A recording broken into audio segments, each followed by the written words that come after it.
We're now going to move on to the part where you're going to hear from businesses in terms of the experiences they've had, the projects they have completed, and the impact that that has had.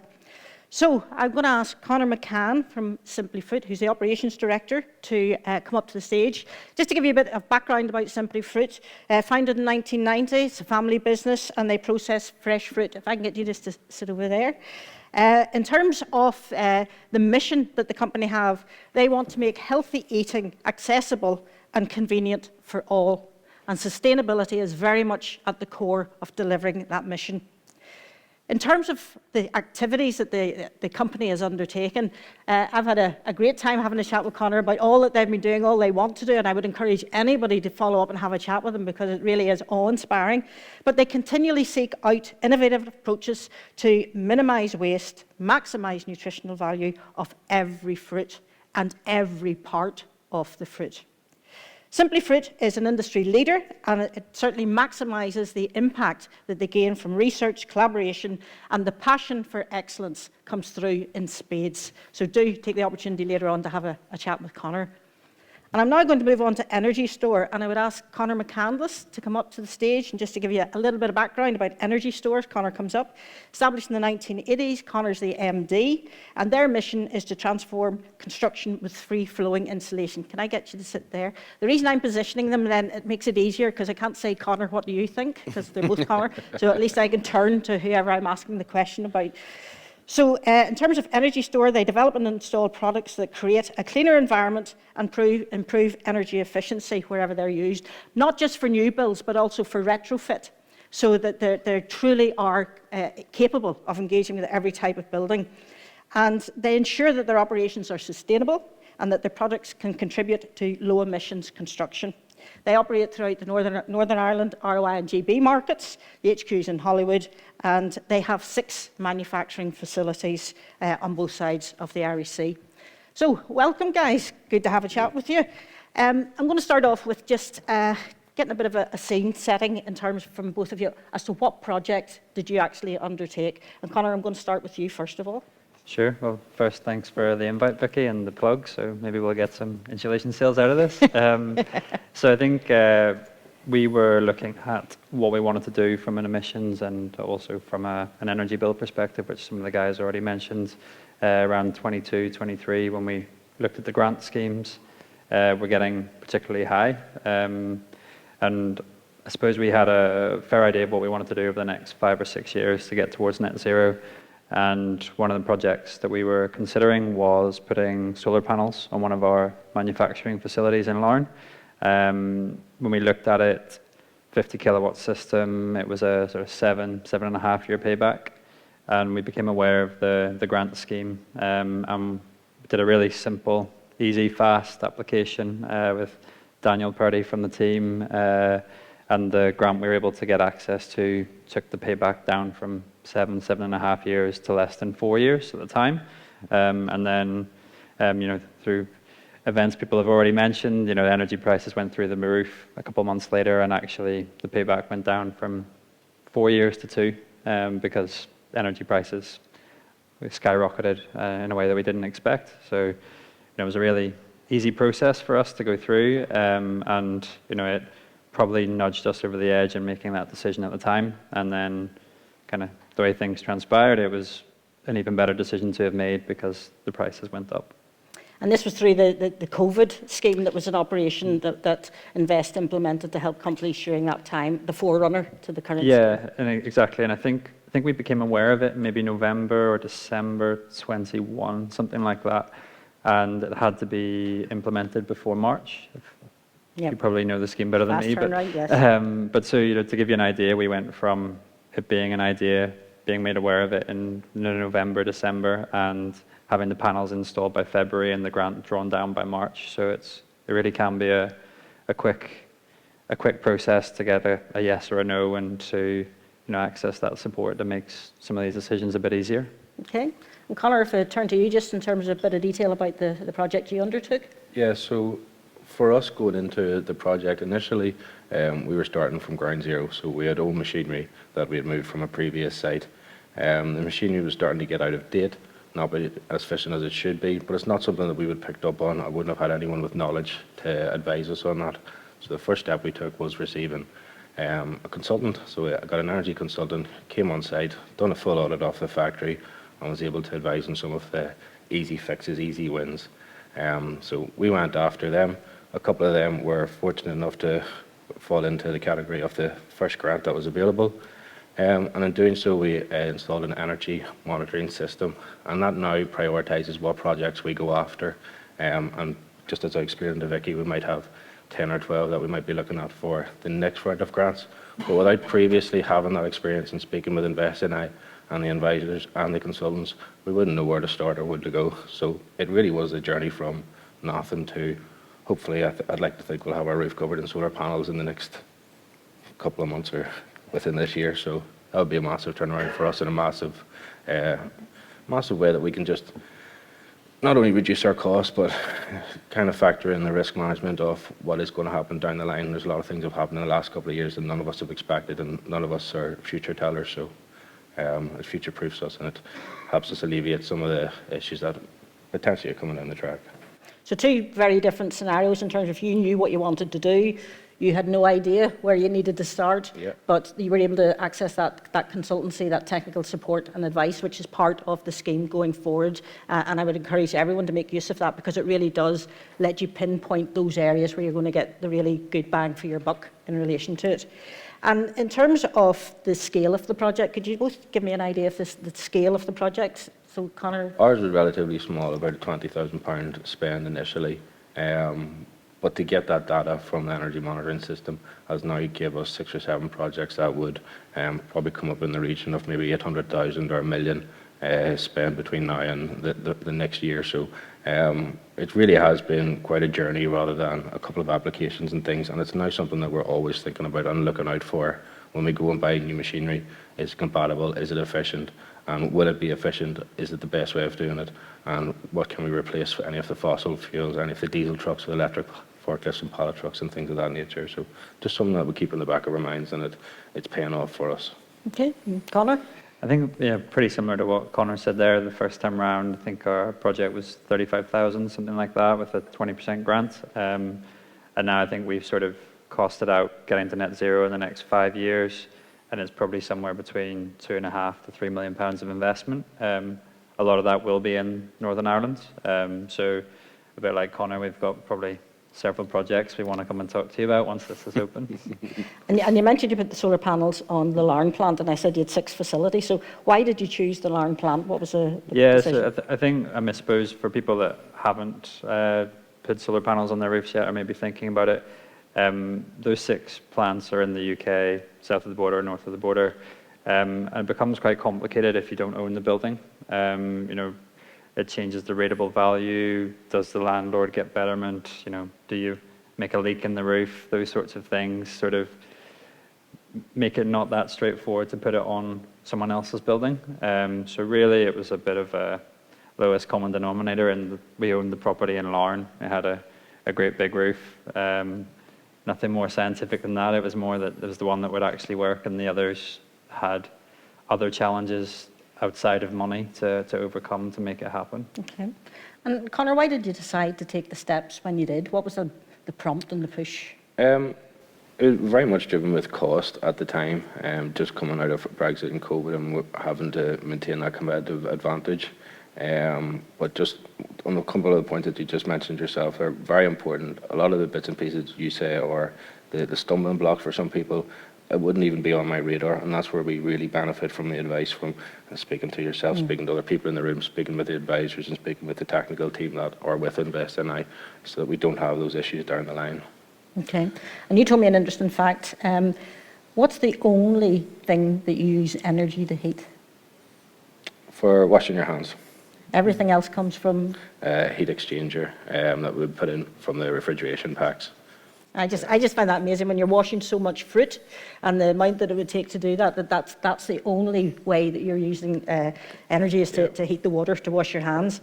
So what's your overall vision then for the business? I mean, Energy conservation, sustainability, low carbon footprint, that's very much the core of your business, but what's your overall ambition? Yes, I think we, as you kind of touched on in the introductions, Vicky, we really are trying to position ourselves as moving away from kind of manufacturing insulation products, which is the business's history, to more essentially really being a sustainability business that focuses on construction. I guess we've got two sort of strands to that, sustainability. Mostly we tend to think about the environment. I guess there's other aspects to that when we look at an industry. Construction's got a massive shortage of labour, so when we look at things to evolve into and what we try to invest in from an innovation or an R&D perspective, we look to two things. One is, can we make products that have lower emissions than the existing status quo, and can we make things that are simpler or easier to use on site so that we can either maybe make it more attractive because it's less hard on your body to work in construction, or maybe we make it simpler so that we don't have to find skilled labour to replace. Most of the skilled trades in construction in the UK and Ireland are probably within 10 years of retirement right now, and we're not training those people. So can we make buildings in a different way that means that we can train people to a lower level to make the thing more successful? So those are the two focuses really for us around, making products we use more sustainable and making the methods of getting those buildings built more sustainable. Sustainability and carbon has really become our primary focus as a competitive advantage against other people in our industry. Okay. And Conor, Simply Fruit, what's your core goal? And ambition? Yeah, so I find it difficult to rank them, but obviously some of the big ones, emissions, we all have our own reasons for keeping emissions down. But on top of that, as you touched on with labour, we can replace labour with new machinery and upskill our staff, but that does require energy. So it will be more efficient in the long term, but we need to have that energy on site. And there may be limitations in the grid, especially where we are, in order to invest in the new machinery and be able to reduce those jobs and upskill the staff that we have to then be more qualified and run the new machines. So energy efficiency, saving energy, and then just becoming more sustainable and making sure nothing goes to waste. Yeah. And Conor, you mentioned about there being a USP for Energy Store. Again, in terms of the food industry, it's becoming more and more important in terms of requirements. It's one of the, it is a big driver. Everyone wants to talk about it, everyone wants to shout about it. Not necessarily always pushing for the cost savings, but as one of the larger companies in Northern Ireland, making the products that we make, we have to do it, and we have to do it in a way that's going to benefit all of us in Northern Ireland and to be sustainable here for the long run. And it's the only way we can keep running and keeping competitive, especially if we're competing with some of the larger companies in the UK. And are you finding, if you're going for tenders or if there's jobs coming up, are you finding that carbon footprint focus and the emissions reduction, is that part of the selection criteria now? Yeah, I wouldn't say as yet it's a decisive, if you don't have this, you just can't get the work. It's kind of and I wouldn't say people are paying massive premiums for it, because at the minute it can be more expensive to be more sustainable. But if you're kind of, if there's not much in it and one product or one offering is sustainable, we do increasingly see that clients choose the sustainable option.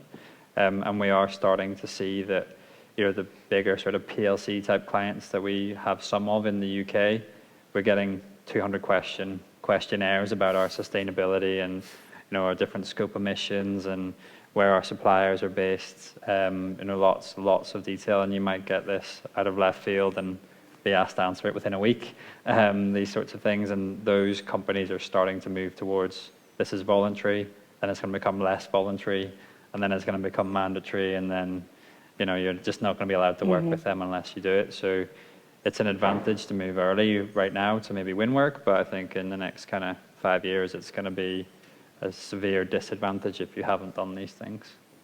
And in terms of getting the ideas of how you can apply technology, because things are applicable across sectors, it doesn't have to be someone that's a competitor to you. How do you find out about what's happening or what's going on in terms of developments? Conor, if we come to you. First off, working with the guys in Invest and technical consultancy, give us a basic understanding of what we needed to do. Then I have the right questions to ask people, and certainly as soon as I got speaking to Conor, I was picking his brains about solar and heat pumps, and I'm not finished yet. So once you have a bit of an understanding of what to look out for, it gives you the right track to go down, and starts to fall in under that track. But very much so, getting a good consultant, someone that's going to teach rather than hand you a report, found to be very valuable. And by all means, you can try more than one consultant. You'll hear a couple of ways of doing things, and whether that be expertise in heat recovery, solar, there is experts for essentially everything, and it just needs to be utilised. Okay. And what's your source of inspiration and understanding of the future developments? Probably quite similar to what Conor said there. I mean, firstly, I think some of the general concepts aren't that difficult, even if you haven't started or you're an expert, and I'm certainly not at that end of that spectrum yet. But it's kind of, we need to use less energy, and we need to not throw stuff in the bin, and we need to use sustainable energy. You know, I don't think that's a revelation for anyone in the room, but we somehow managed to make that quite complicated. You know, your companies might find reasons not to do things. You know, it is expensive, but in the long term it pays off. So, you know, the steps we have to make, I think we probably all deep down know them. It's just about trying to make those steps, and it's not, you know, one massive step and it's all over. You got to make little steps as you go, but it's definitely to what Conor said around talking to other people. You know, this I think is the one thing where you don't actually have competitors. You can talk to your competitors. It's a lot easier to talk to people that are not in your industry. That, you know, as Conor's touched on, we were chatting earlier, and I think, you know, within about 30 seconds, we found out he's got something that's a waste product for him that might be of use to me. And, you know, those kind of conversations can happen all the time. So yeah, I think it's kind of, as he said, sort of chatting to people, which shouldn't be a problem for people from No, this. absolutely, absolutely. And if I asked you to think in terms of the process you went through and the project that you undertook, is there anything that you would have done differently? Can I ask you first? Certainly from my aspect, I found it to be very beneficial to have someone check over what you're doing and say, yeah, look, that adds up, go for that, or maybe you might need to reevaluate this. It was very much more of a learning suggestion. There's no wrong answers. We could throw 20 projects and the guys would say, right, pick 3, 4, 5, 6 and go from there. And I suppose that's, if it's not right now, it might be in 3 or 4 years' time the technology improves, it presents itself, and then it's something to revisit. I definitely wouldn't rule anything out and not revisit after a couple of years. Yeah. So keep going back around the loop because it may come into It has vogue. proven to, yeah, Okay. absolutely. Okay. Anything you would do differently? So I think firstly, you know, we were really happy with the project, but, you know, I think if we were to do it again, I would put in a battery alongside the solar panels, so that we used all of what we generated on the roof, rather than just, you know, when we happen to be in the factory, you know, on a sunny Saturday, if you're not working, it's so kind of a waste. And I'd probably put more panels on the roof. We have space for 200 kilowatts, and we put on 50. So I probably, and you know, what we will do next. Hopefully we get a successful application, but we'll probably look to go to 200 kilowatts and put the battery in as well. That means that we're using 100% of what we're generating. Yep. And if you were to try and encourage other businesses to take the step, yes, it may be costly, yes, you may have an upfront investment, but there's benefits to be got from it. What would you say to them? How would you convince them? Realistically, for the fact-finding initial part, it didn't cost us. We got the technical advice. We were able to ask questions. There was no one checking the watch and making sure you don't go beyond anything or you didn't get an answer for immediately. We got the answers that we were looking for down the line. What is there to lose? It's not a whole pile of time. It's worth doing the research, and it is a journey that you can't duck and dive. We have to look at this. And it's not something that's going to go away. Energy prices aren't going to drop, and we must be sustainable. Okay.